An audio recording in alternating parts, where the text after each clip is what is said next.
He mocks the disabled. He's a draft dodger who wraps himself in the flag.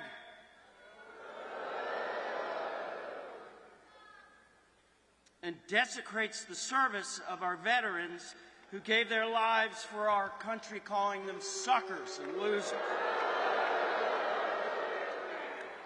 A serial philanderer who claims to represent Christian values while spewing hatred and division.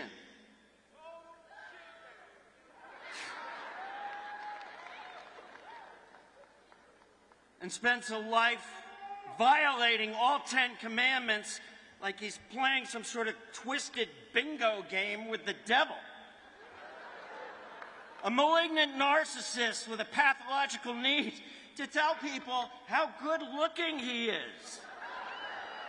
What a vision of manliness he is as he stands before his cultish supporters slathered in more makeup and more hairspray than a drag queen.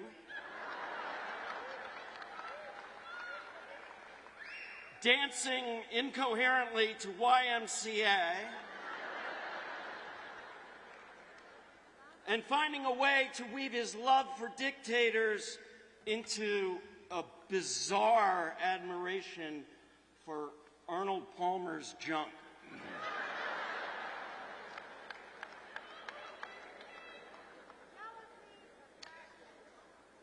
It's bad writing. It would have been laughed out of the room and it would have been insulting to Republicans, but this ain't no stinking television show. The stakes have never been higher, and the consequences are real. I've been thinking about my dad, who passed away a long time ago. My dad, George Whitford. He was president of Planned Parenthood at Dane County when I was a student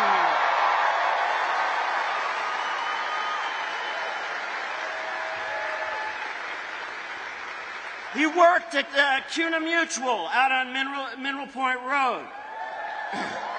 But he gave his time to Planned Parenthood, which was not a partisan thing back then. He was just a dad who loved his wife and his daughters and thought they deserved agency over their own bodies and access to the health care they need.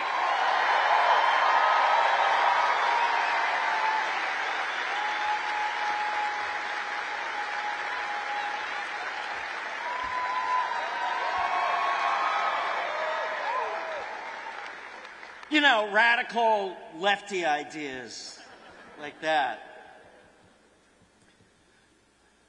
But now the guy who brags about sexual assault is also bragging about the fact that he overturned Roe v. Wade and stripped those fundamental rights away from half of our population. I want to speak the name Amber Nicole Thurman. And I want us all to remember her. She bled to death in Georgia because she wasn't close enough to death for the doctors to agree to treat her until it was too late. She was denied the medical care she needed, and she passed away unnecessarily, leaving her 6-year-old son without a mother. I encourage you all, there's a GoFundMe in her name that I encourage you to visit. Or Jess Hamilton, a woman in Texas who I met, who survived barely after her husband Ryan found her bleeding out on the bathroom floor after being denied the medical care she needed because she wasn't close enough to death for the doctors to treat her in Texas out of fear of being prosecuted because of the draconian abortion ban that Donald Trump helped make possible. And he is proud of it. These are not isolated cases. This is happening right now According to the Journal of the American Medical Association, this is last January, there were 65,000 pregnant rape victims. Look it up. Last January, living in states without access to abortion care. 65,000 rape victims forced to carry their rapist baby to term. My God. Donald Trump is proud of it, though.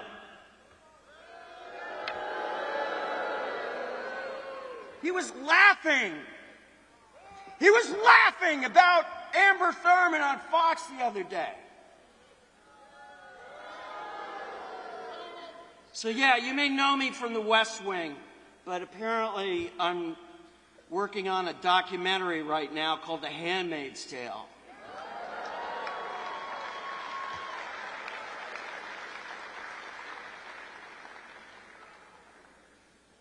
And make no mistake about it, misogyny is at the reptilian brainstem of white Christian nationalism.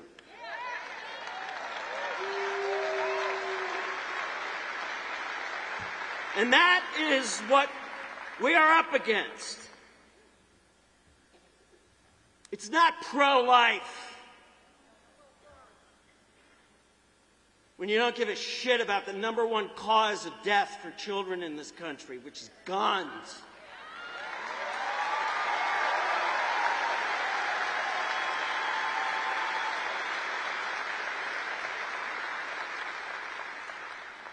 None of it is pro-life. It is a radical war against women, and Donald Trump is leading the charge. Now, speaking of Christian nationalism, if you've had a chance to peruse Project 2025, you know that the sequel, My Weekend with Donnie Trump,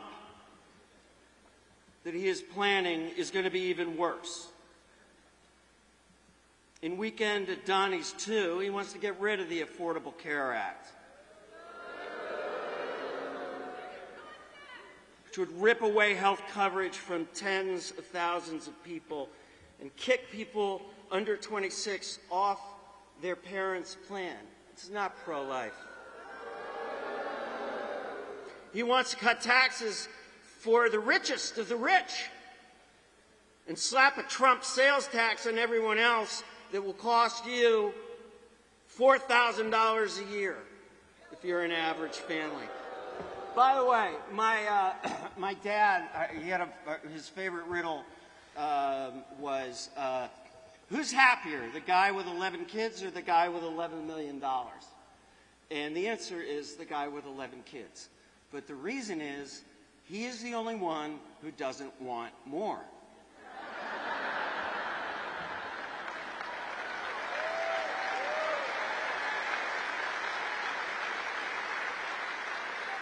And that's really, I think, explains Republican economic policy. For a very long time, it's based on this Orwellian notion that the rich are victims. Even with increasing wealth disparities, the rich need to be liberated. They're overtaxed. They're overregulated, and they need to be set free. It's insane.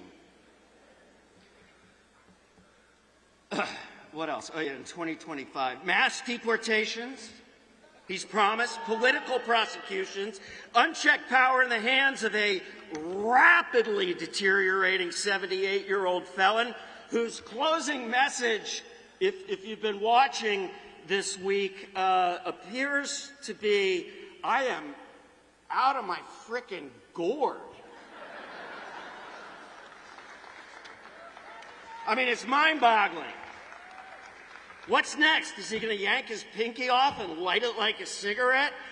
I'm telling you, it's bad writing, and it's dangerous. My dad, he's coming up a lot here, my dad had a phrase for guys like him.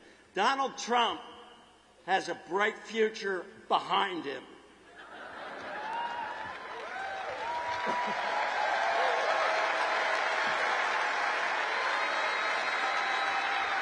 And how lucky are we to have Kamala Harris and Tim Walz.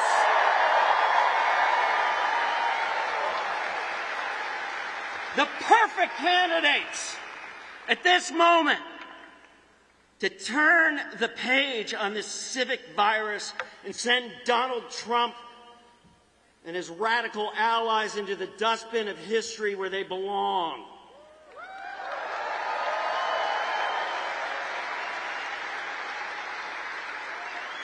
Instead of tearing us apart with hatred and division, Vice President Harris and Governor Walz want to bring us together with joy and love to create a future we can all believe in. The future that our children deserve. And unlike Donald Trump, they have a little bit more than just a concept of a plan to bring costs down in Madison and all across the country. And don't worry, it's not a secret plan to fight inflation. It is an actual plan. It's written down for human beings to read, and it's available at KamalaHarris.com. They're fresh ideas on how to support small businesses, make sure you make a living wage, and who knows, maybe even buy a house one day. They are committed.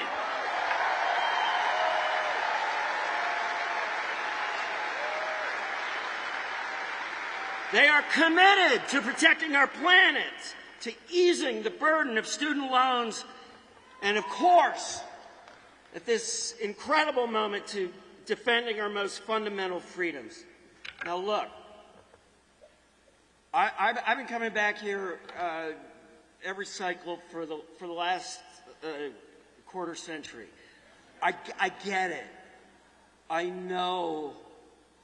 I don't know, but I have a real sense of the bombardment that you feel. You live in a state that is a swing state, that is decided by a single point or less. And I know you must be bored hearing some celebrity lubricant like me. Sorry, that was weird. I didn't mean to get weird. It got weird, didn't it? We'll cut it, right? This isn't live. No. You don't need me to tell you what you already know, that this is the most important election of your lifetime. I just... oh, right.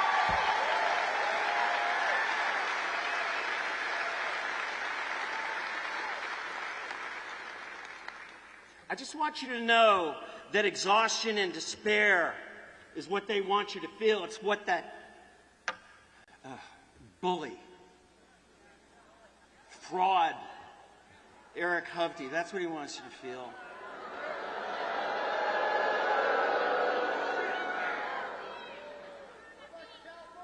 I have trans people in my family, and boy, come and talk to me sometime, Eric Hovde. How dare you? How dare you target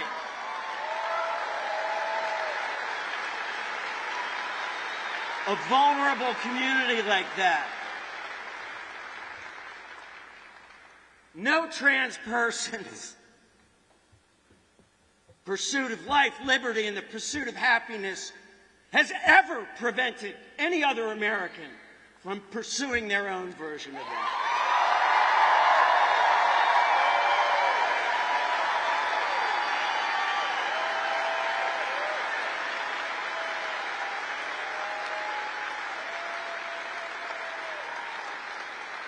It's perverse. It's perverse to score political points like that.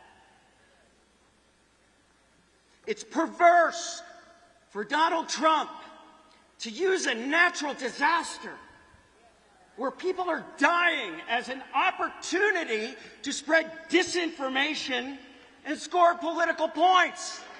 It's perverse. But I want you to know, they want you. They want you to be exhausted.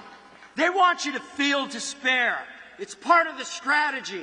And I'm here to remind you that action is the antidote to despair.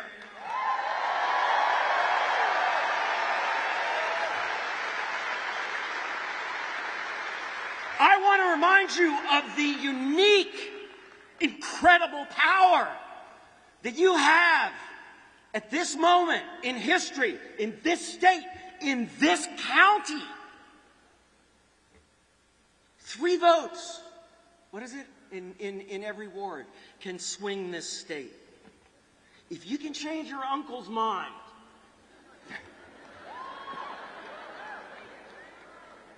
have him call me. If you can, I really want you to do this, especially with young people, because we say, oh, young people don't vote. Because Republicans make it incredibly hard for them to vote.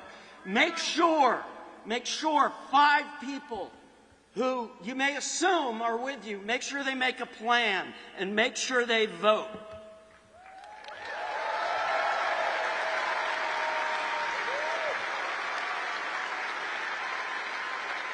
Because I got news for you. If we spend the next 2 weeks knocking doors, manning phones, doing everything we can to get out every vote, with your help, we're going to win.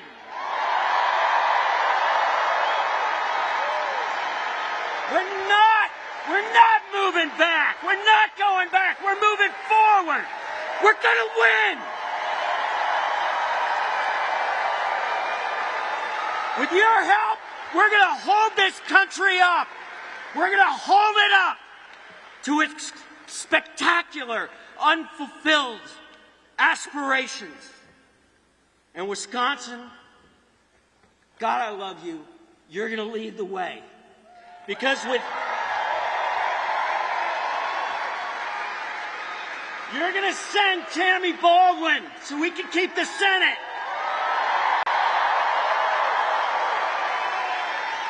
And with Kamala Harris and Tim Walz, we're going to win.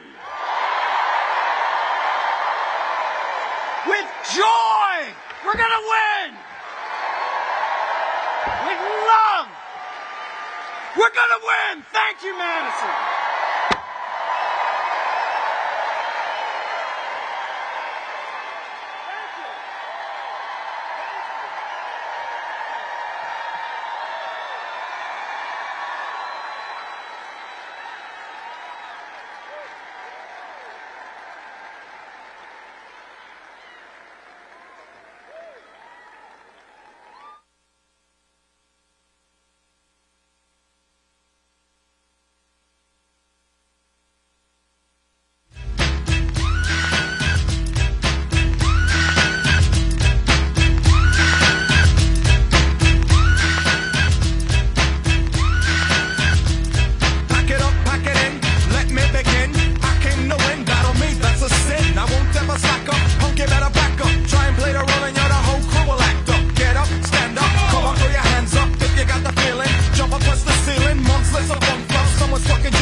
Please welcome your governor, Tony Evers. Nothing yet.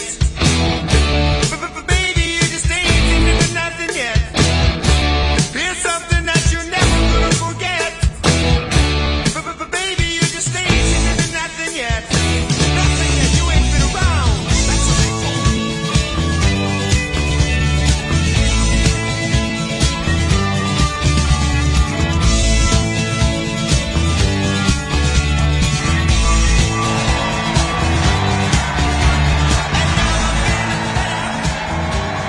Oh my God.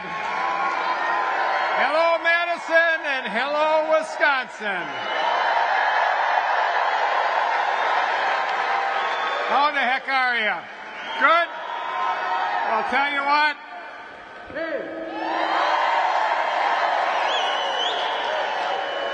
It's a great place. Anyway, I am jazzed as hell to be here today. And that's because this is the first day of in-person early voting. That means across Wisconsin, you can easily cast your vote to make sure that Kamala Harris is the next president of the United States of America.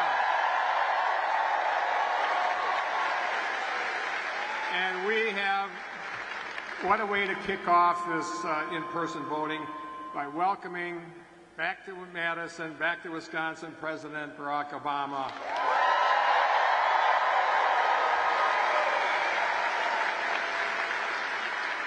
A lot of orange in the audience today. Thank you. Thank you, orange. I just spent a week traveling across the country with Democratic governors to make sure everyone across the blue wall states understands how important this election is. 40 stops, 2,613 miles in 7 days. It was amazing.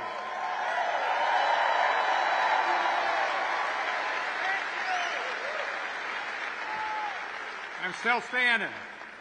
And there are 320 million people in this country, and all eyes are on us in Wisconsin, Michigan, and Pennsylvania to make sure that Kamala Harris and Tim Walz win in November.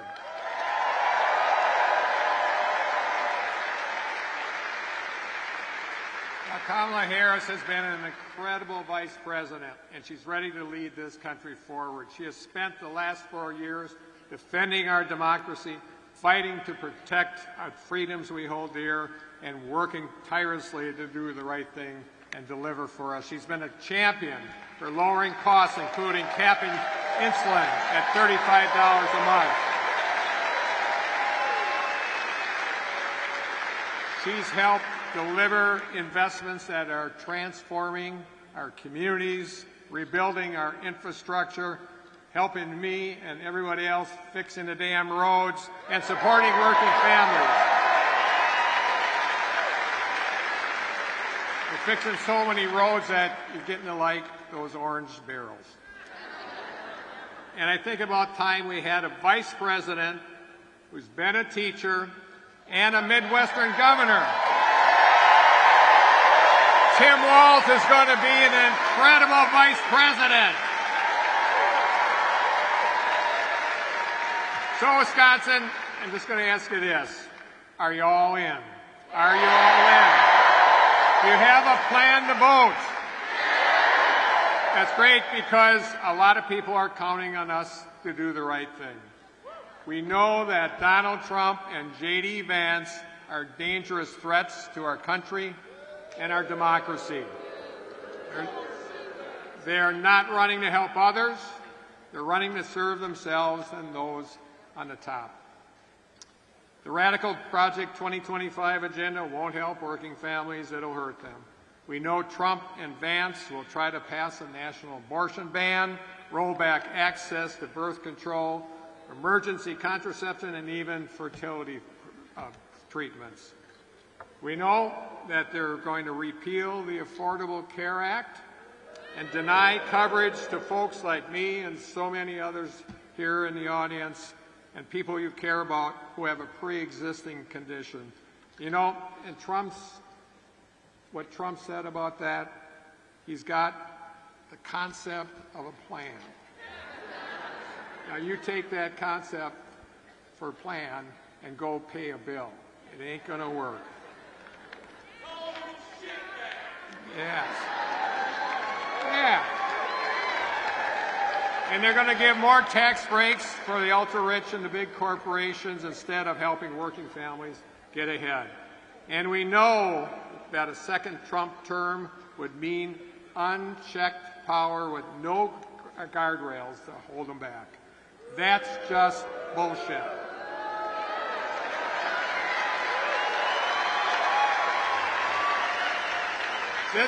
This November, the people have the power and we have a choice, and guess what? We are not going back. We are not going back.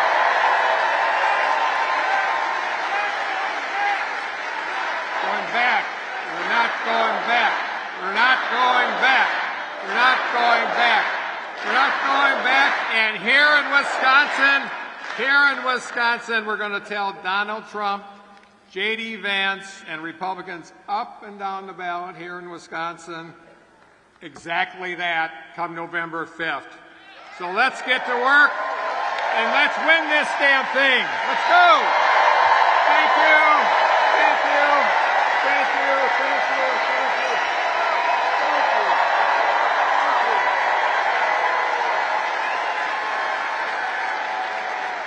you. Please welcome your Senator, Tammy Baldwin. This girl is on fire.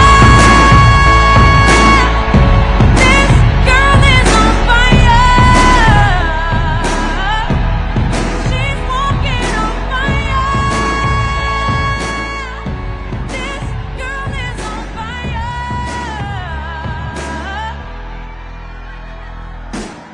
Looks like a girl, but she's a flame. So bright she can burn your eyes. Better look the other way. You can. Well, hello, Wisconsin.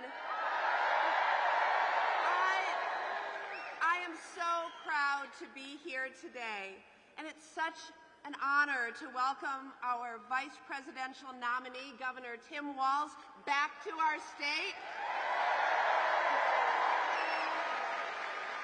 You know, as a military veteran and a true public servant, Governor Tim Walz is such a great addition to the Democratic ticket. We are so thrilled. And I'm also excited to welcome President Barack Obama back to Wisconsin.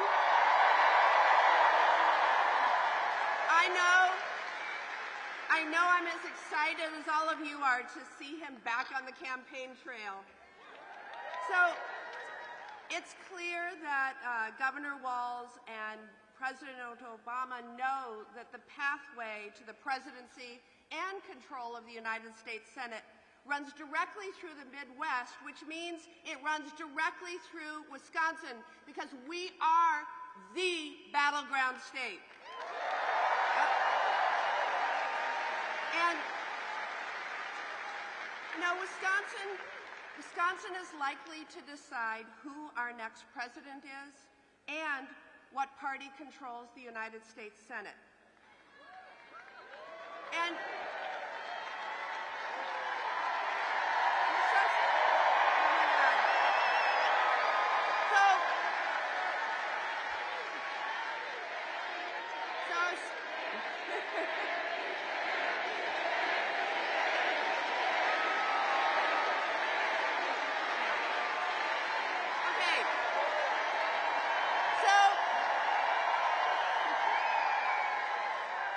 speaking of that U.S. Senate seat, I'm being challenged by a self-funding multimillionaire by the name of Eric Hovde.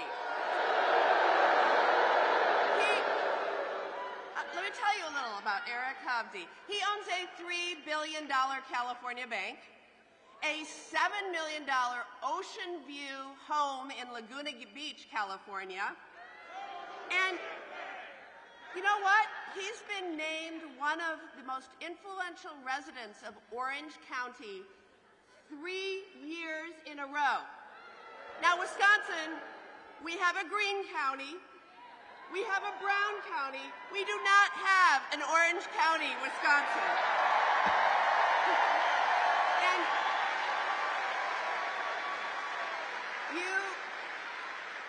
you may laugh at that, but you know, the stakes of this race are incredibly high. Eric Hovde celebrated when Roe was overturned. He said he's 100% anti-choice. Meanwhile, I'm leading the effort to restore reproductive freedoms with my Women's Health Protection Act. And on healthcare, Eric Hovde wants to repeal the Affordable Care Act and kick millions off of their health insurance. You know, living without health insurance throughout my youth due to a pre-existing health condition is why I got into this fight in the first place. And just a little bragging here, I wrote the provision in the Affordable Care Act that allows young people to stay on their parents' health insurance till they turn 26.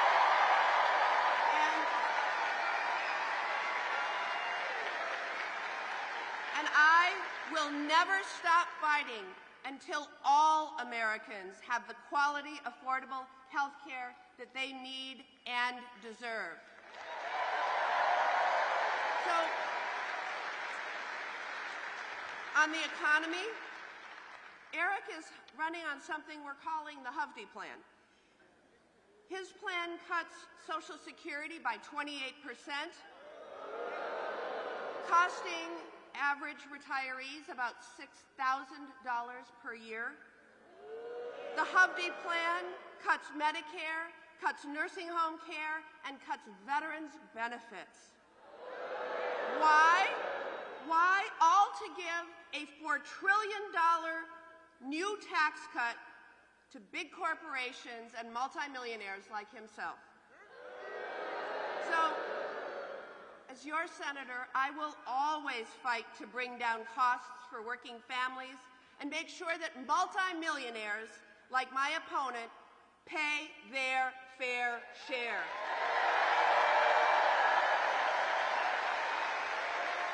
You know, but now with Eric Hovde, it's more than that. It seems he's insulted just about everyone in our state. He said that farmers don't work as hard anymore, that seniors in nursing homes shouldn't vote. He told kids of single moms that they're likely to be growing up poor and on drugs. And he even said that people who struggle with their weight should pay more for their health insurance. You know, it's clear that he's spent more time on his private California beach than on a factory floor or a family farm here in the state of Wisconsin. But, so,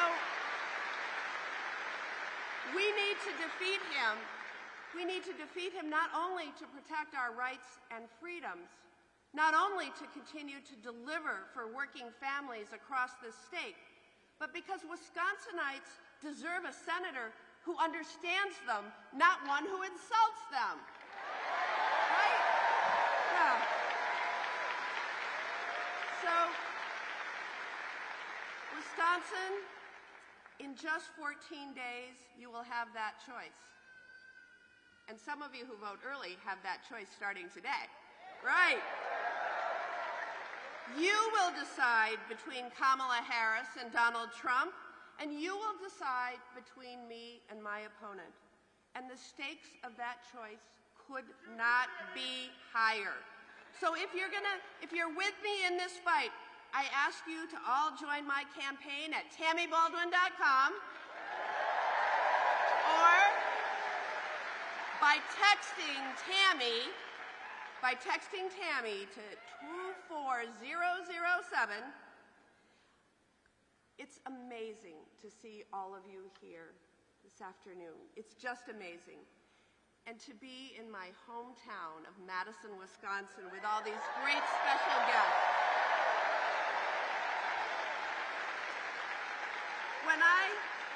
When I see this crowd, I know that together we will fight, and together we will win. Thank you.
Tears go and fall away, oh, may the last one burn into flames.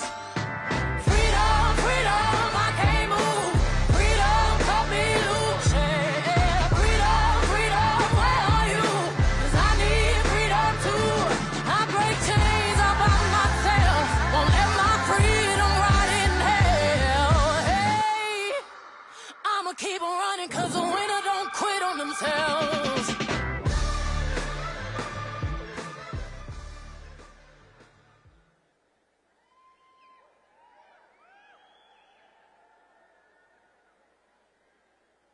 Please welcome the next Vice President of the United States, Tim Walz.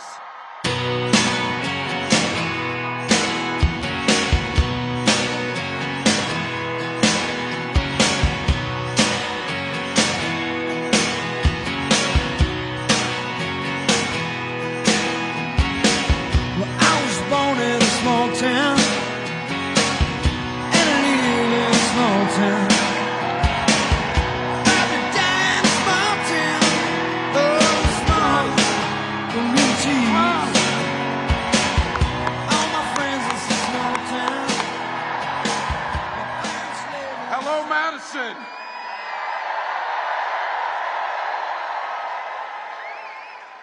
Hello, Badgers.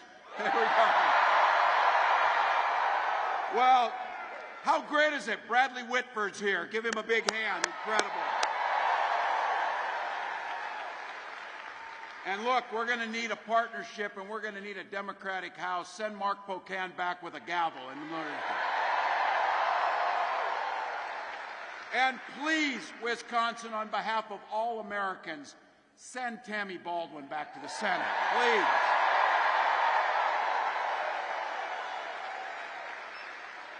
And one thing I know a little bit about is about governors, and man, Wisconsin, do you have a good one. Tony Evers, thank you.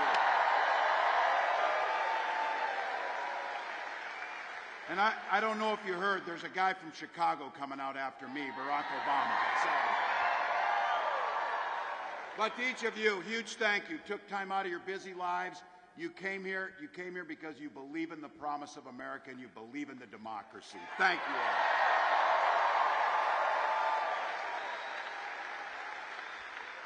all. All right, earlier this month I went back to my old high school in Mankato to catch the crosstown rivalry game.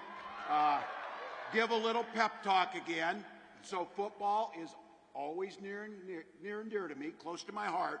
But I have to tell you, I know that this week I might not be the biggest draw. There's a bit of a game coming up on Saturday night with Penn State. So look, I don't usually do this, but we need to win Wisconsin and Pennsylvania, so I'm not picking a side in this one. You go do it.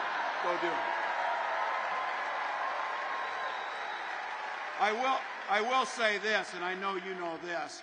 when the stakes are the highest, winners are the ones that step up. And that's exactly what we're going to do.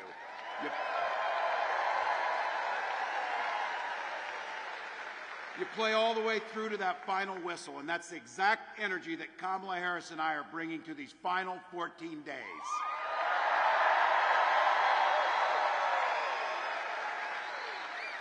I cannot tell you how proud I am to be on this ticket with Vice President Harris. From the first days as she stepped into a courtroom as a prosecutor, to a district attorney, to the attorney general of the largest state in the union, to the U.S. senator, to the vice president, she has had one client, the people.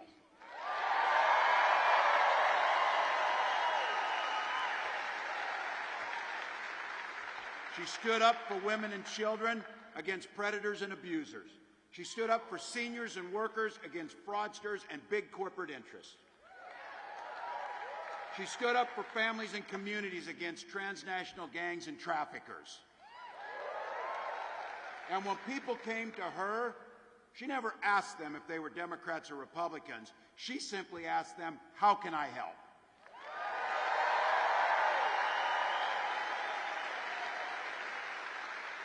I know you know it. It's why you came. This election is 2 weeks from today, and early voting has started here in Wisconsin. Our team is running like everything is on the line, because everything is on the line. We're barnstorming the country. We're on TV. We're on podcasts. We're on radio. I am like one interview away from being a regular on damn Fox News, so just so we know. But you know what?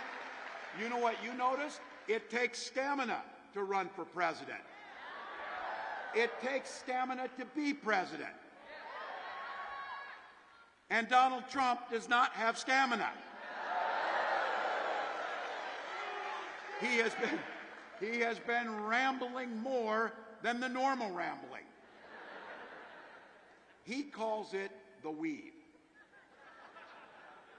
Donald, come on. We know there's only one weave that you know anything about, and it is not this. It is not this. He's ducked debates, but you can't blame him. When you get your ass whipped that hard, you don't come back for seconds. You come back for seconds.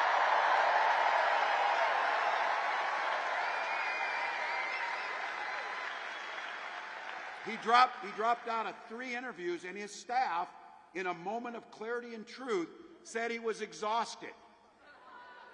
Look, I don't care how exhausted he is, because I can promise you he's not as exhausted as the American people are of him.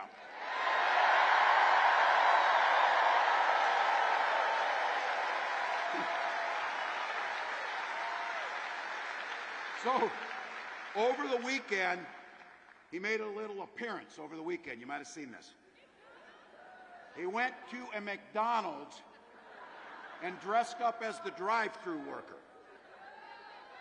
They found him an apron his size and put it on him. And I was thinking, it is possible he mixed up his weekends and thought that it was Halloween already. He's been forgetting things lately, as you might have noticed.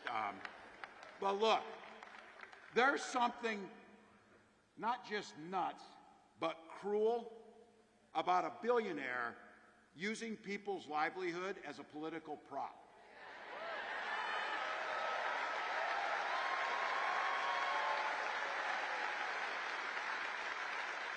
His agenda lets big corporations not pay people for overtime and diminishes those very workers that he was cosplaying as. He missed an opportunity, though. Being at McDonald's, he looks much more like Ronald McDonald than the clown that he actually is.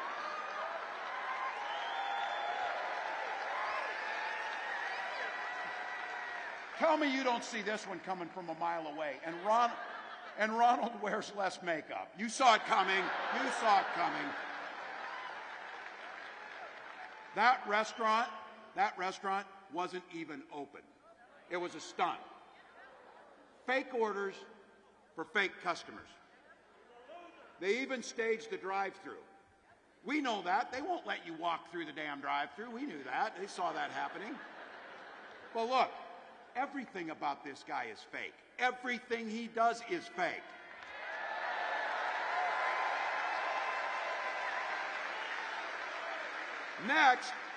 Next, he's going to be telling you he's a cop or a construction worker. Because he dances to the Village People, so he knows the YMCA. And I'll tell you this, though, that 5 minutes he stood next to the deep fryer, I'll guarantee you that's the hardest that guy's ever worked in his life. And that's not a joke. But look, I'm not going to waste all the time I'm in. I'm going to talk about his running mate. His running mate, Elon Musk.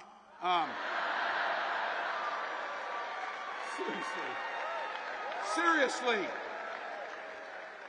Where is Senator Vance after he got asked the simplest question in the world at the debate, did Donald Trump lose the 2020 election? And after 2 weeks, he finally said, no, he didn't. That's where he's been spending his time. But that's it. So, look, Elon's on that stage, jumping around, skipping like a dipshit on these things. You know it.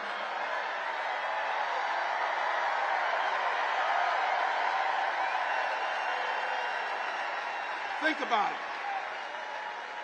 Think about that. That guy is literally the richest man in the world, spending millions of dollars to help Donald Trump buy an election. Now look, they're saying the quiet parts out loud now because Donald Trump has already promised that he would put Elon in charge of government regulations that oversee the businesses that Elon runs. That's a hell of a buy. He could spend billions to make more than $10 billion on the back end. So in other words, Donald Trump, in front of the eyes of the American public, is promising corruption. That's what he's promising you. And you know what? I don't believe he keeps many promises, but he'll keep that one. I'll guarantee you he'll keep that one. But here's the good news, Madison.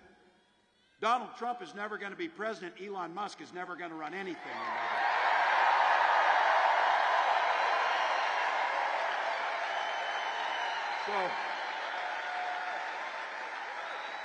And the good news is Kamala Harris is promising a new way forward and ready to deliver. Both of us grew up in middle-class families. We didn't start out with $400 million, and we're not the richest people in the world. For Christ's sakes, they said that I might be the poorest person that's ever run for vice president. Yes. Yes.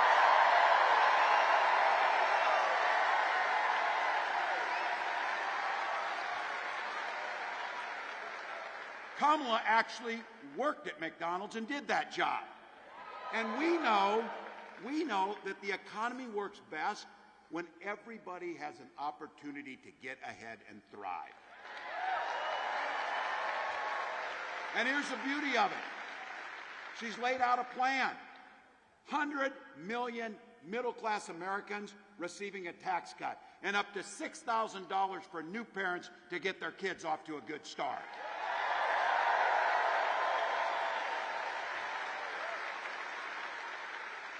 Take on the price gougers, and there's a great example if you want to know what price gouging looks like.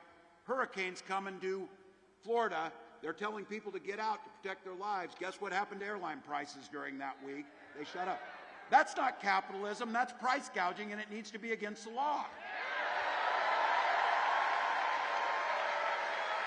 That brings down the price of groceries. That brings down the price of pharmaceuticals.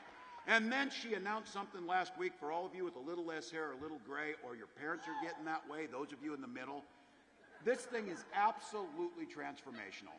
Having Medicare cover in-home care for our seniors. Huge.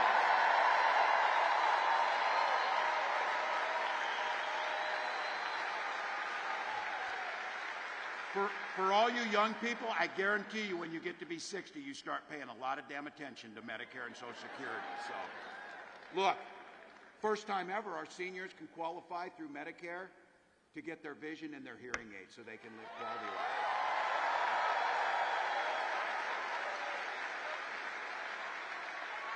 Extend that $35 cap on insulin to make sure that no one has to choose between rationing their insulin or buying their groceries. That's an easy thing. And then finally focusing on the class that really truly drives our economy, small business owners and entrepreneurs, making sure that folks have access to capital and tax credits to start small businesses and get off the ground.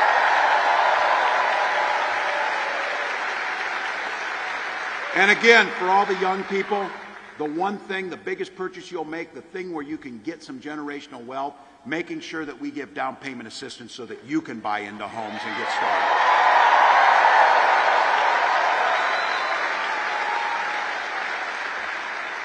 We're your cousins over across the way in Minnesota, and we had a saying that came from one of our senators who we lost way too soon in Paul Wellstone, who really summed up an economy. Yeah.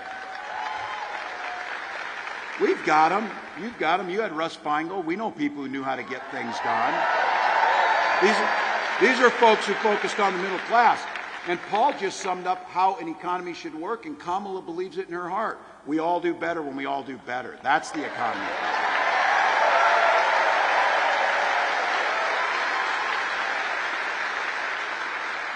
Donald Trump and JD and Elon and the rest of the billionaires, they got a little bit different idea. And they did us a favor, actually, this time. I have to be careful. I said they don't have a plan. They do have a plan. They'll have a concept of a plan on health care. They do have a plan. There's Project 2025, which I'm glad all of you know about now, that you know what's in there. That's good. Now, JD on the debate stage, which I'm standing there saying, I can't believe you're saying these things because we all know they're not true. But the one thing he said is Donald Trump has been a champion and a protector of the ACA. Donald Trump, the famously big fan of Obamacare. There might be somebody here who will have a few words about that in a little bit here. We'll see. But, bit of a perspective. Look, come on. They tried 60 times. They filed lawsuits. Donald Trump said anything, and if it wasn't for the courage of John McCain walking out and saying no, they would have ripped health care away from them.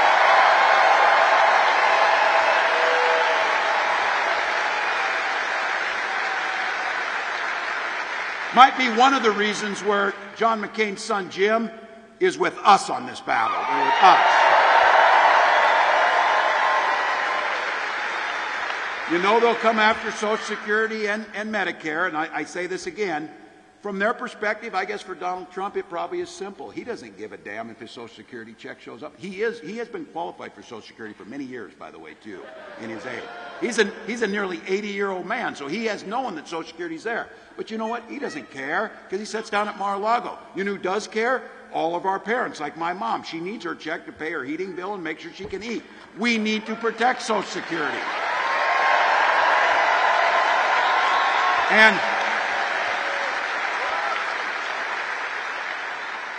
And the real question that people are going through McDonald's are going to be asked is, do you want a Trump tax cut with those fries? Or tax increase? Because you're not going to get it. If you're a billionaire coming through the line, you'll get it. If you're the rest of us, 20% increase from his tariffs having $4,000 a year to our cost.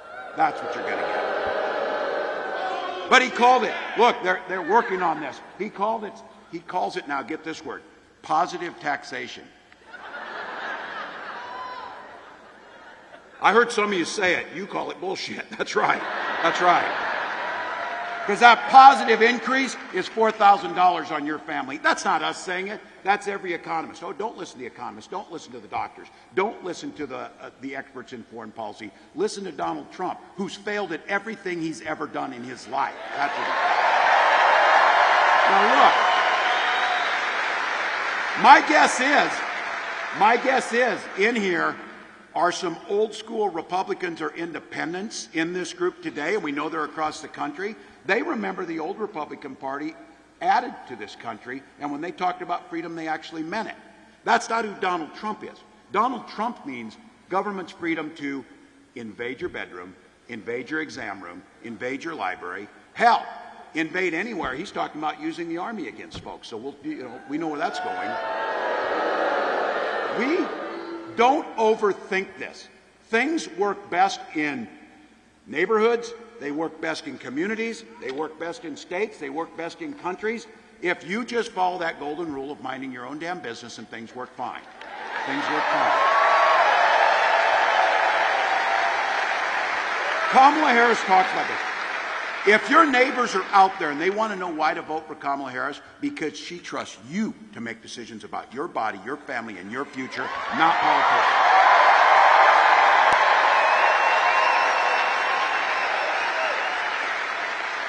The freedom to retire with dignity by strengthening Social Security and Medicare, not cutting them.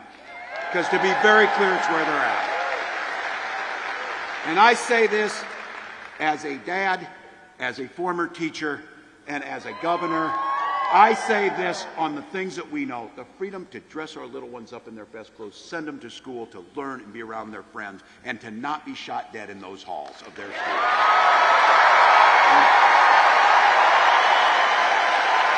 And look, Minnesota and Wisconsin have some of the highest concentrations of folks who hunt, from deer hunting to pheasant hunting to gun ownership. Look, on this one, I know guns. I'm a veteran. I'm a hunter. I'm a gun owner. Kamala is a gun owner. But owning guns doesn't mean you can't be for common sense solutions that protect our kids from being shot in school. Don't. To those of you here, to the gun owners here, look, we can uphold the Second Amendment while being and adhering to our first responsibility, protecting our kids. You can do both. You can do both. Now, this is the part I really like when they try and do the whole gun thing and they don't know. Both members of the Democratic ticket for president and vice president are gun owners this time, all right? And the Republican nominee can't pass a background check. True.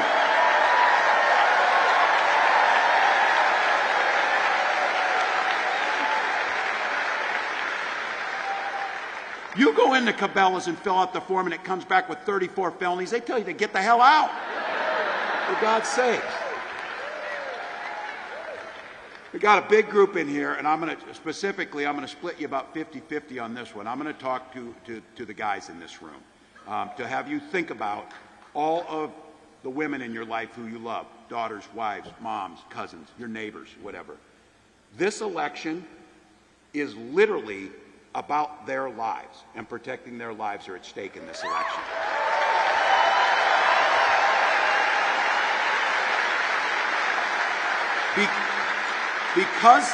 Because of Donald Trump and the judges he appointed to the Supreme Court who lied about upholding Roe versus Wade. It's called lying.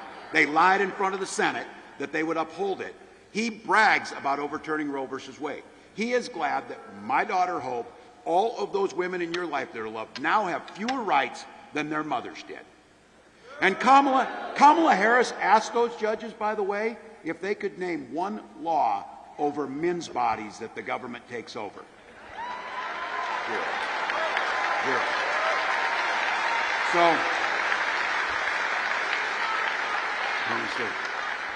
20 states now have Trump abortion bans, which he calls a beautiful thing. Beautiful thing. You're seeing it. You're seeing it in action. Women being denied care at the ER, having miscarriages in parking lots, survivors of rape being forced to carry those pregnancies to term. Fertility clinics turning couples away at the door. For so many of us, it's personal. Gwen and I, unable to have kids, use fertility treatments. And I'll be damned if anyone in this country should be denied to have the family that they choose, when they choose, where they choose.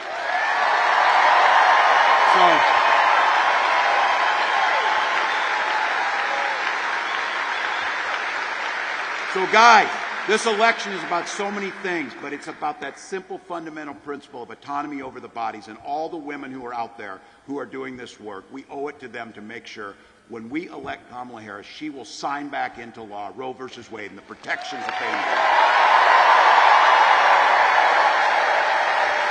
Now, I don't want to ratchet up your anxiety level, but it's important to know what we're up against. Just like in any good game, we got to know what the other team's doing.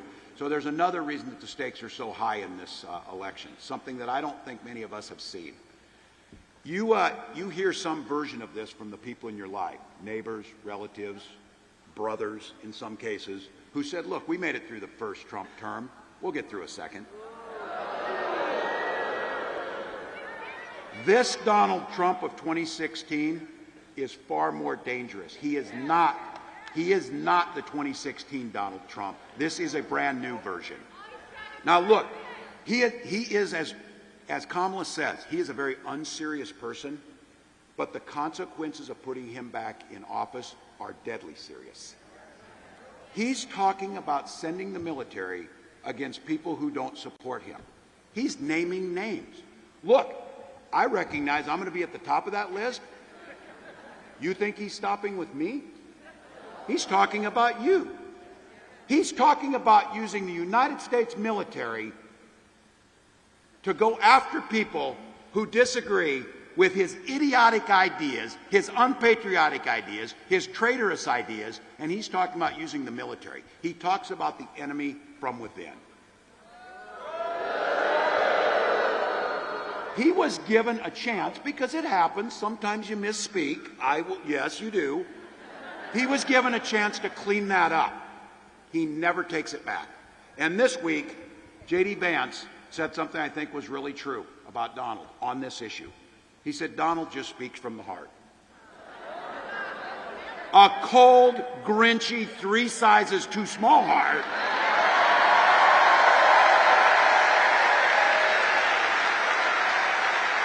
And again, this is nowhere near normal. This is nowhere near normal. So this is not, oh, he said, she said, he said. General Mark Milley, the top military officer when Donald Trump was there, a professional, Joint Chiefs of Staff chairman, didn't miss words. He told on the record that he believes Donald Trump is the most dangerous person ever that this country has faced. His Secretary of Defense, General James Madison, decorated Marine, agrees with that he is the most flawed human being he's ever met. This time, though, the guardrails are gone. It's already Donald Trump's Supreme Court. They've effectively given him total immunity to do whatever he wants as president. If think about this in the next 4 years. If he gets elected, he could appoint up to 3 more justices to an institution that already gave him immunity. That would mean that Donald Trump will have appointed 6 of the 9 Supreme Court justices. J.D. Vance sure isn't going to do anything about it. He's on this ticket for one reason. He said he would not do what Mike Pence did, which was put the Constitution and the American people over Donald Trump. Said he would not do it. And Lord knows there's not a single spine in the Republican Congress that's going to do a damn thing about it. All right. So that's out there. Here's the good news. It ain't ever going to happen. It ain't ever going to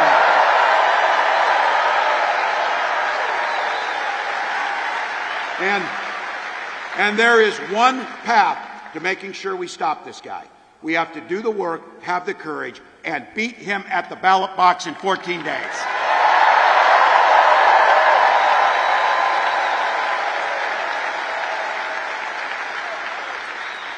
This thing's close. We're still the underdogs in this, and we know we're going to leave it all on the field.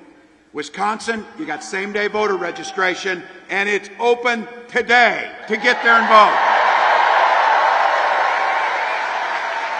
We need you door knocking. We need the calls. Even 1 or 2 extra votes per precinct will be enough to win this thing and send Kamala to the White House.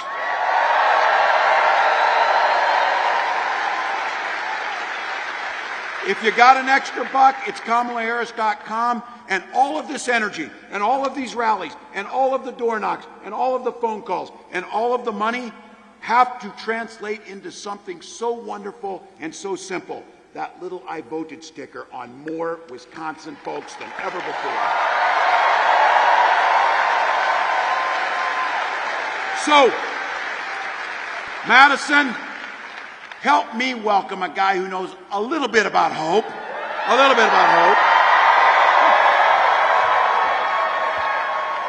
And the guy who taught us, yes, we can. Madison, the 44th President of the United States, Barack Obama.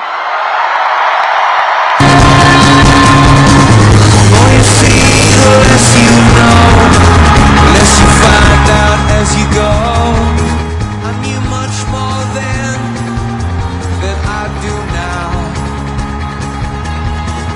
Neon hard day glow eyes, the city lit by fireflies. They're advertising in the skies for people like us.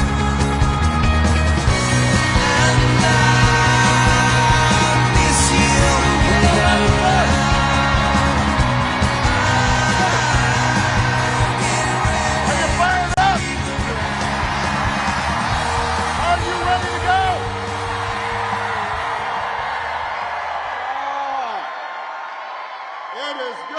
Back in Madison.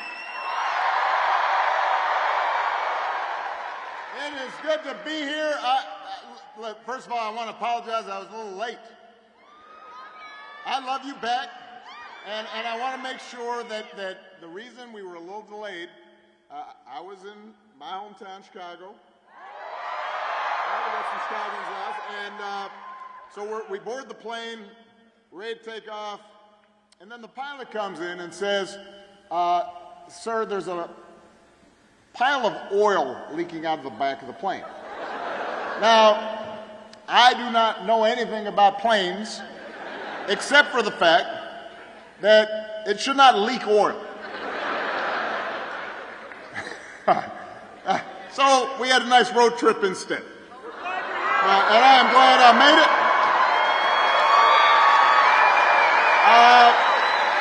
It is great to be here in Wisconsin. It's great to be back in the Midwest where folks got good sense. It's great to be with the next Vice President of the United States, Tim Walz.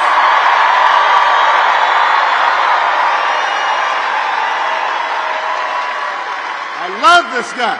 Love that dude. Love that man. The kind of person who should be in politics. He's a veteran, he's a teacher, he's a coach, he's a hunter, been a great governor, knows who he is and knows what's important. You can tell those flannel shirts he wears have gotten some wear. They come from his closet. Consultant didn't give it to him. Tim's got skills. The other day, I found out he can take a vintage truck apart and put it back together again. You think Donald Trump can do that? For that matter, do you think Donald Trump's ever changed a tire in his life? That's the guy, he gets a flat tire. He says, Jeeves, change that tire, please. His chauffeur. Point is, Tim will be an outstanding vice president, but he's only going to be an outstanding vice president if you vote. And that's why you're here today. I'm here to make sure that you hear from me. I am asking you to vote for your congressman, Mark Pocan, for your Senator, Tammy Baldwin, and for the next President of the United States of America, Kamala Harris.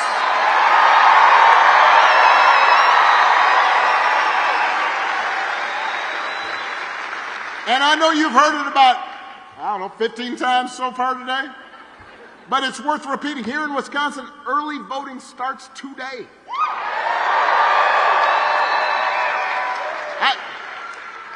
If you haven't voted yet, I won't be offended if you just walk out right now. Go vote.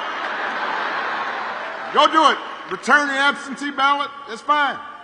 Just remember to bring your photo ID if you're voting in person.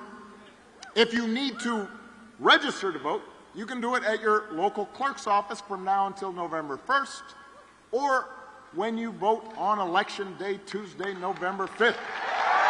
And if there's any confusion, if you need to know where your early voting site is or a drop-box location, then go to wisdems.org/vote. Wisdems. Yeah, they're cheering for wisdems.org/vote. Don't wait. I voted yesterday. I did. I was down in Chicago. I got my ballot, filled it in, sealed it, signed it, and then I walked, which I don't always get a chance to do. And Secret Service got nervous, but I said, no, let's walk to a mailbox. And my younger staff was like, what's that blue thing? And I said, that's a mailbox. And you put stuff in it, and then it goes to the place you're sending it.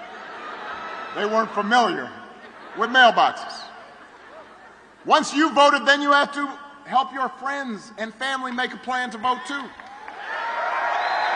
Because together we've got a chance to choose a new generation of leadership in this country and start building a better, stronger, fair, more hopeful America. Now, we know this election is going to be tight. It's going to be tight here in Wisconsin. It's going to be tight all across the country. And it's going to be tight because a lot of Americans are still struggling. You know, as a country, we've been through a lot over the last few years. We forget sometimes. A historic pandemic wreaked havoc on communities, on families, on businesses. And then disruptions from the pandemic caused price hikes that put a strain on family budgets. And people started feeling like no matter how hard they worked, they were just treading water. So I understand why folks are looking to shake things up. I get it. What I cannot understand is why anybody would think that Donald Trump will shake things up in a way that's good for you. That I do not understand. Because there is absolutely no evidence that this man thinks about anybody but himself. I've said it before. Donald Trump is a 78-year-old billionaire who hasn't stopped whining about his problems since he came down that golden escalator 9 years ago. And when he's complaining 2, 3 in the morning. He's texting, what's he doing? When he's not complaining, he's trying to sell you stuff. Have you noticed that? Who does that? You're running for president and you're hawking merchandise. Gold sneakers, $100,000 watch. Supposed to be Swiss watch, he says. The best watch. Why are you selling the watch? What are you doing? My favorite is the Trump Bible. True story. True story. I mean, it's embossed with his name right on it. Donald Trump edition, right next to Matthew and Luke. Donald. And I'll give you one guess where those Bibles are made. He's Mr. Tough Guy on China, except when it comes to making a few bucks. You cannot make this stuff up. You really can't. If some of this stuff happened on Saturday Night Live, you'd be like, all right, that's going too far. That didn't really happen. But it did. And he's doing it because what he cares about is his ego and his money and his status. He's not thinking about you. He sees power. He sees you as a means to his ends. He wants the middle class to pay the price for another huge tax cut. It would mostly help him and his country club buddies. He doesn't care if he costs more women their reproductive freedoms, because apparently it doesn't affect his life. Most of all, Donald Trump wants us to think that this country is hopelessly divided between us and them. Now, for him, us means the, quote, real Americans who support him. Anybody who doesn't, they're them. And he employs this strategy like politicians have for millennia, because having people divided and angry boosts his chances of being elected. That's his focus. Is this going to help me, not is it going to help you? And along with those intentions, there's also, as Tim talked about, there are questions about his competence. I mean, he's out there giving 2-hour speeches. It's like Fidel Castro just keeps on talking. It's just word salads. The other day he had a town hall meeting. Now, I've done my share of town hall meetings. My experience is the goal of the town hall meeting is you meet with your constituents, with citizens, with voters. You answer their questions. He decided, no, I'm not going to answer questions anymore. Let's just play music for half an hour. So he's standing there and he's swaying Ave Maria and YMCA. And, you know, the governor from South Dakota, she's standing there with this weird look on her face, like she doesn't really know what's going on. She's like, it's like a hostage video. Can you imagine if Tim did that, or Kamala did that, or I did that? Now, our playlist would be better, but it would be. But you would say to yourself, this is odd behavior. He called himself the father of IVF. No, I have no idea what that means. You don't either. He said January 6th was a day of love. Right? You're going to hear this from me. Do not boo. Vote. They can't hear you boo. They can hear your vote. That's the way to send a message.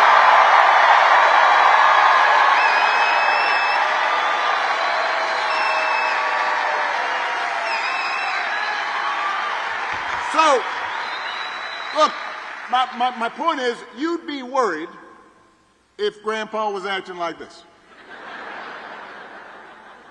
Right? You'd call up your brother, you'd call up your cousins, you say, have you noticed? But this is coming from somebody who wants unchecked power. So, Wisconsin, we do not need to see what an older, loonier Donald Trump looks like with no guardrails. America's ready to turn the page. We are ready for a better story, Wisconsin. We are ready for a President Kamala Harris.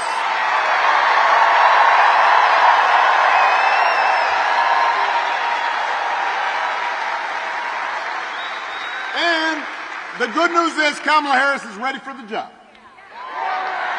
This is a leader who has spent her life fighting on behalf of people who need a voice and need a champion.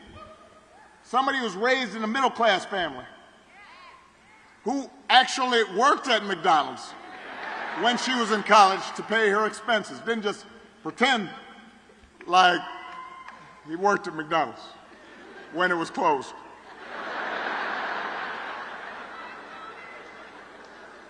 Someone who believes in the values that built this country, and who is as prepared for the job as any nominee for president has ever been. So, the point is, Kamala knows you. She knows your life. She knows what it's like to scrap and to strive and to work hard and to see her mom worry about the bills. So does Tim. So if you elect them, they will be focused on your problems. They understand that too many folks here in Wisconsin are struggling to pay the bills. And understand, wages have been steadily growing. Unemployment has been dropped, has dropped. Inflation is finally slowing. But the price of everything from health care to housing to groceries is still too high, and it hurts. So the question is not, do you want to see better? The question is, who's going to actually do something about this? So, par for the course, Donald Trump's plan is to give another massive tax cut to billionaires and big corporations. And I've talked to some folks, and they'll say, yeah, but you know, I do remember the economy was pretty good when Trump first came in office. And I said, yeah, because it was my economy.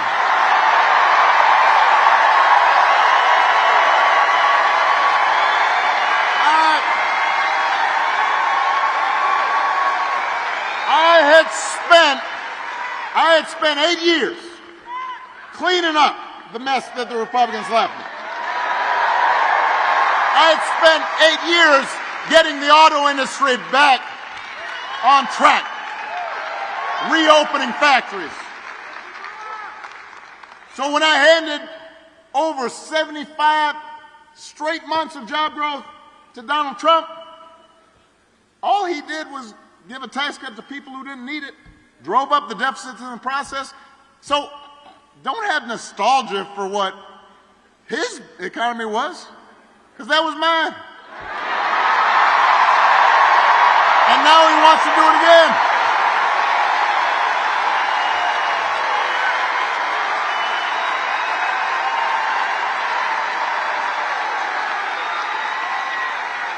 When it comes to health care, Donald Trump's got one answer, and that is to end the Affordable Care Act, not because he's got a good reason for it, but because it's Obamacare, right? So a couple of weeks ago, but the problem is, the problem that he's got now is that it's popular because 50 million people have used it and are still using it. And so when he was asked about it, when his running mate was asked about it during their debate, the guy's got the nerve, the chutzpah, to say Donald Trump salvaged the Affordable Care Act. Now, come on, man. Donald Trump spent his entire presidency trying to tear it down, and he couldn't even do that right. And now, 8 years after elected, you know, some of y'all watched the debate. 8 years later, he's asked about it during his debate with Kamala, and they say, well, you want to get rid of Obamacare, what would you replace it with? He says, well, I've got concepts of a plan. Now, I want you to think about this for a second. So let's say your boss gives you an assignment. Says, I need it by Friday. Friday rolls around. And your boss says, so did you finish that project I asked for? You say, well, I haven't actually started, but I do have a concept for a plan. Or you could try it at home. Honey, did you do the dishes? Not yet. But I do have a concept of a plan for doing the dishes. How's that going to go? If it wouldn't work for you, it shouldn't work for the President of the United States. So, but the good news is, Kamala Harris and Tim Walz, they don't have concepts of a plan. They have an actual plan to make your life better. Tim just talked about it. They're going to bring down costs by going after corporations that unfairly jack up prices. They're going to make it more affordable to build a home and to buy a home. They're going to limit out-of-pocket health care costs. They're going to give a tax cut to 100 million middle-class and working-class Americans. $6,000 tax credit. $6,000 tax credit. If you're having a child in that first year of life, and that helps. Those of you who've had kids, that's expensive. $6 grand, you know, that helps with a car seat, crib, diapers. I remember diapers. I remember changing William Sash's diapers. Do you think Donald Trump ever changed a diaper? He'd be like Jeeves. Jeeves, change that diaper.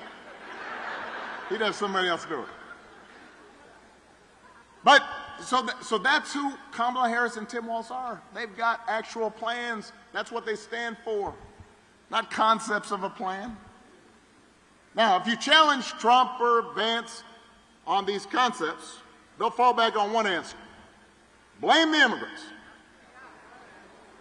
He wants you to believe that if you let him round up whoever he wants and ship them out, all your problems will be solved. Now, I want to talk about this. This is serious. We have a real issue at the borders. We're a nation of immigrants and we are a nation of laws. We've got to make sure the system works the way it's supposed to, in an orderly fashion. So there's work to be done there.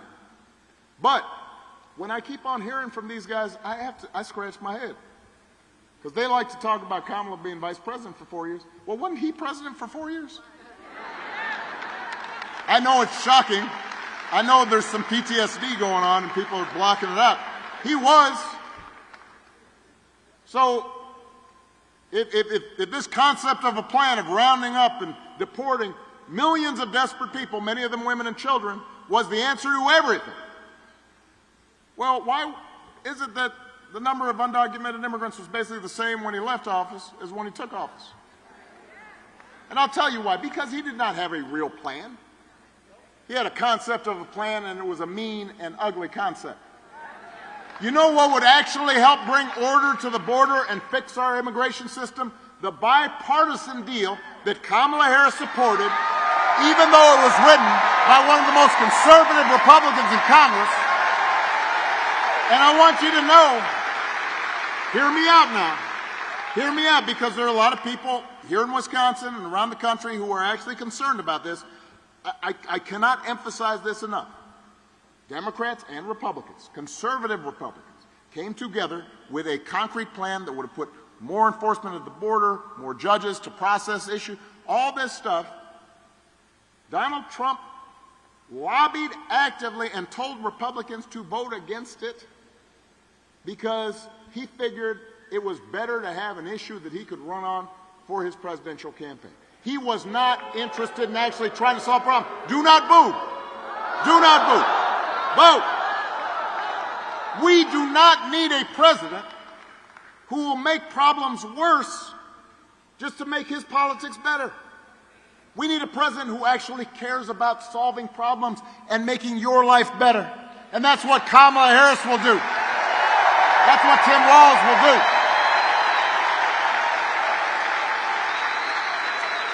And to help them do it, they're going to need a Senate full of public servants like Tammy Baldwin.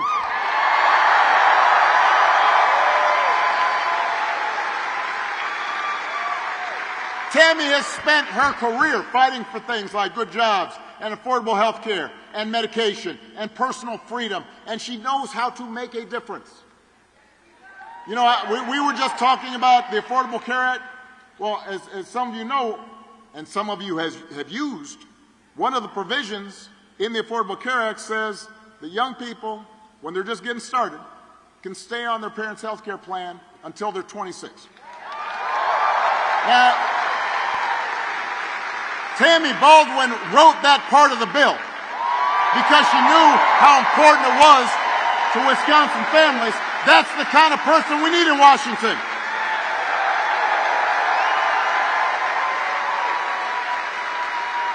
kind of person who's going to help Kamala and Tim get stuff done, and who share our values and want to move the country forward and not backward. I miss you too. That's why I came. Now, one of these values is freedom. So let's talk about that for a second. I do not think we have ever had, I don't think we've ever had an election where candidates understand the concept, the idea, and the reality of freedom so differently.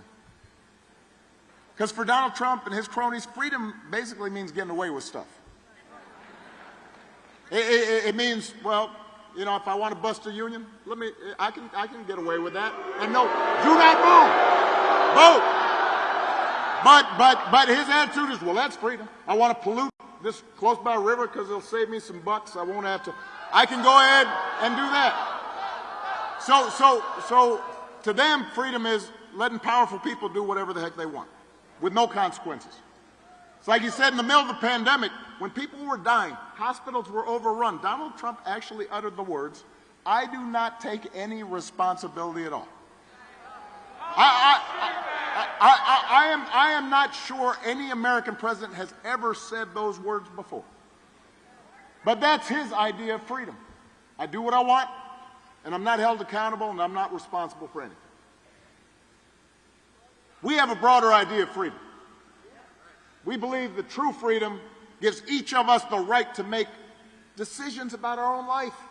And it requires us to recognize that other people have the freedom to make different choices. And that's true even on the most contentious issues. I have always said there are good people of conscience on both sides of the abortion divide. I respect those whose faith tell them that this isn't something they support. But if we believe in freedom, then we should at least agree that such a deeply personal decision should be made by the woman whose body is involved and not by politicians. And most Americans believe that as well. Most Americans believe that as well, which is why it's been fascinating watching Donald Trump just tie himself into a pretzel on this issue. When he ran for president the first time, he said he'd support punishing women who got abortions. Then a few weeks ago, he tells women, don't worry, I'll be your protector. You heard Tim talk about how Donald Trump actually protected you. Roe versus Wade overturned. Trump abortion bans in 20 states. He's out there saying everybody wanted it this way. No, they did not. But Donald Trump may be confused about this. You can't be. You need to be clear about what's at stake here. Tammy Baldwin actually introduced a bill that would restore the reproductive freedom that women had for nearly 50 years. If Congress passes that bill, Kamala Harris will sign it into law. Now, it's an example of how, as frustrating as politics can be sometimes, and I know it can be frustrating. Look, I do not watch cable news. I really don't. There are times where I don't understand how we got so toxic and just so divided and so bitter, and I get why sometimes people just don't want to pay attention to it. And we all have friends like that. We have family members who are just like, you know, it's all a circus out there. I get that. But elections really do matter. Who you vote for matters. Not because it's going to change every problem we got. No president, no vice president, no senator, no governor is going to solve every problem. We're not going to eliminate poverty overnight. We're not going to change, you know, race relations right away. Right? You know, we're born into history, and change takes time, and so sometimes I think we expect so much, and then we're disappointed when everything's not immediately solved, and we start thinking politics doesn't matter. But the thing is, what politics can do, what elections can do, they can make your life a little better, your neighbor's life a little better, or they can make it a little worse. And that little bit of better or a little bit of worse, that adds up. And sometimes I have to talk to people who don't think there's going to be a difference whether Kamala Harris or Donald Trump wins. And they're not bad people. They just don't think politics matters to their lives. And I have to remind them, you know, the Affordable Care Act, it didn't eliminate all problems with health care, but there are 50 million people who got health care that didn't have it before. There are more than 50 million people who had pre-existing conditions, and it used to be they couldn't get coverage. If you had a sick kid, you know, with a chronic illness, you're a parent, you might not be able to get insurance for your child before the Affordable Care Act. And now you had to make a choice. Are you going to sell your house in order to get that child the care that they need? Imagine that. You don't have to imagine it. That's what was going on. That's not true now because of elections, because of politics. It made a difference to them. Some people in this auditorium saw a concrete benefit in their lives as a consequence of elections. I'll give you one more example. And I know, I know I'm going a little long here, but I want to really button this down. I'll give you another example. When I was president, last couple years in office, I took an interest in what scientists were saying, that with globalization and travel and growing populations, at some point, we were going to see a serious pandemic. So this is back in 14, 15, 16. So I said to my team, we need to get a plan together, just like we have one for natural disasters. You have to practice. You have to have a sense of how are you going to respond if there's a flood, a hurricane, an earthquake. And I said we need to do the same thing with the pandemic. So we put together a playbook. And we consulted with all the experts, and then we had every agency talk about, all right, how are we going to work with the public health agencies in the states, and how are we going to deal with the schools? Do we keep them open? How long? What are we going to do in terms of developing vaccines? Had a whole playbook, put it all together, big thing. Then we did tabletop exercise with all the agencies. Let's practice how we're going to deal with this. So when Donald Trump comes into office, we gave him that playbook. And apparently it got dropped into a trash bin. And hold on a second. So 3 years later, a pandemic hits. Now, I want to be fair on this. I understand what I'm saying.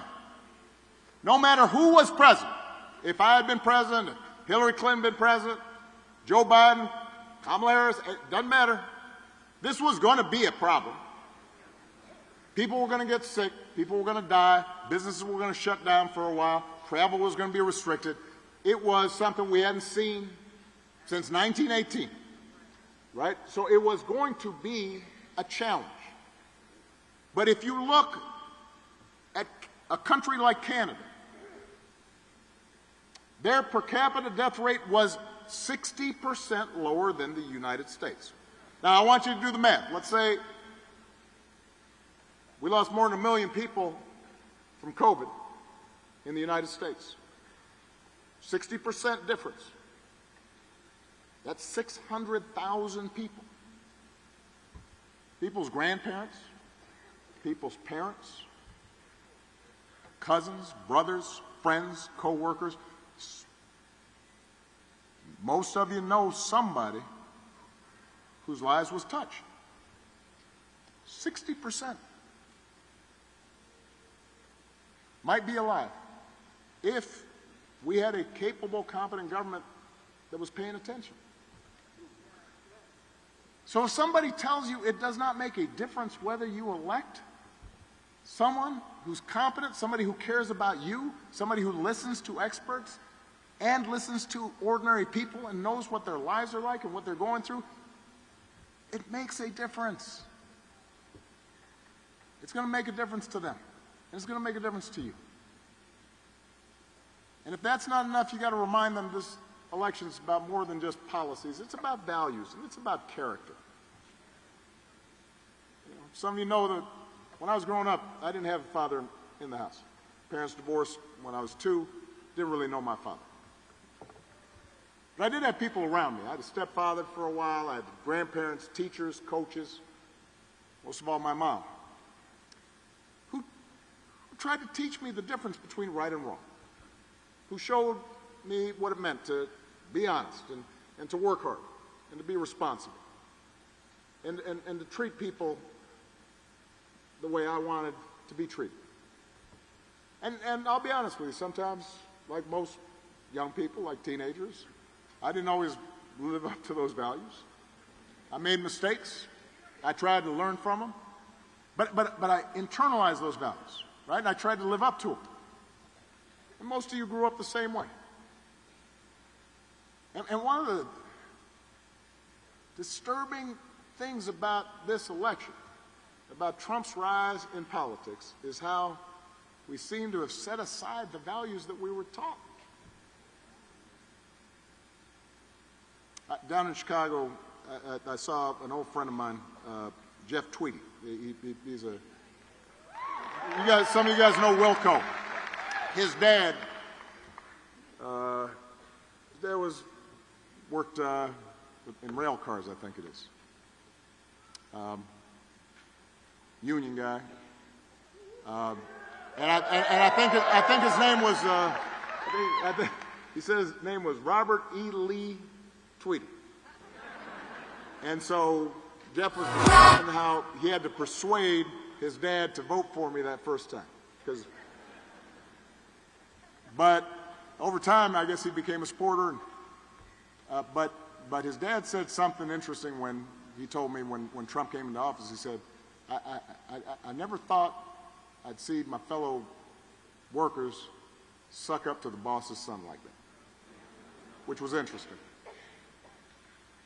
But it had to do with values. That's what he was talking about, right? Character. What do you stand for? Who are you?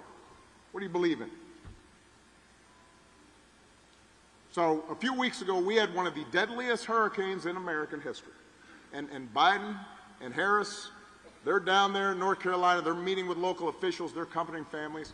And in the midst of that, Donald Trump and his running mate are making up stories about how the Biden administration is withholding aid and giving it to undocumented workers and not giving it to Republican areas, just making stuff up.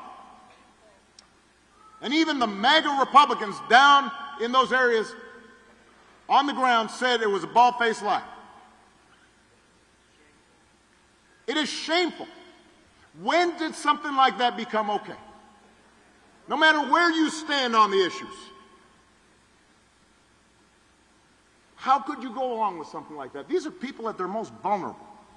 They're in desperate situations, and you're going to make stuff up, and suddenly you got FEMA workers being threatened, people not applying for aid because they got told by a former president who's running for president that FEMA's not doing the right thing.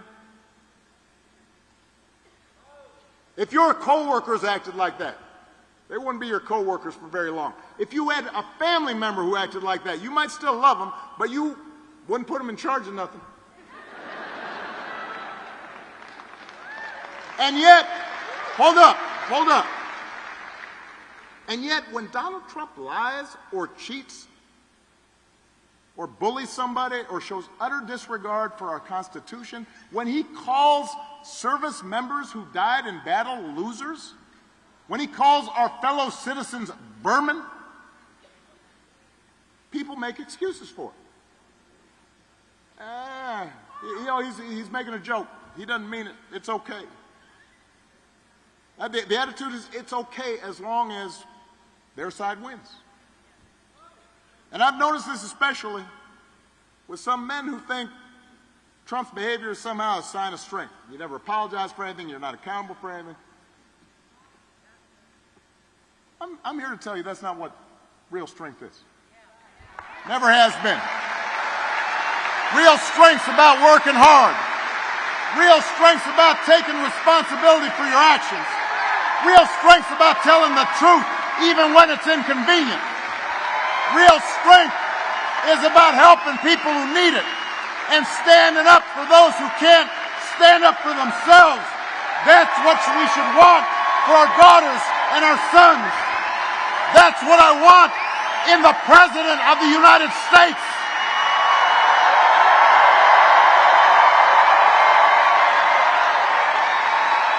And the good news is, Wisconsin, that you have candidates to vote for in this election who have demonstrated that kind of character, who have demonstrated that kind of strength, who will set a good example, who will do the right thing. They won't be perfect. They will not solve all your problems. There will still be issues out there that we have to address, but they will lead this country better than they found it. That's the choice in this election.